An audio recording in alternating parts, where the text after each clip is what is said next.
Четверть века законотворческой деятельности. Сегодня исполняется 25 лет со дня образования Северо-Остинского парламента. За это время сменились не только 6 депутатских составов. Последовательно и планомерно создавалась и совершенствовалась фундаментальная правовая база республики. Депутатам удалось выстроить четкую систему законотворческой деятельности. Налажены конструктивные связи с Государственной Думой и Советом Федерации, с коллегами по Северо-Кавказской и Южно-Российской парламентскими ассоциациями. За 25-летнюю историю парламента 4 законодательные инициативы северо-остинских депутатов получили статус федеральных законов.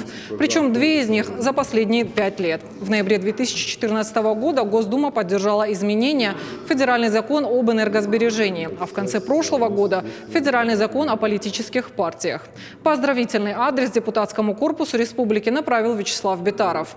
Хочу с гордостью отметить, что парламент Северной Осетии за годы своего существования вписал достойный вклад в историю нашей республики, принял целый блок исключительно важных, нужных и необходимых законов, реализация которых оказала положительное влияние на уровень благосостояния населения региона, подчеркнул глава республики.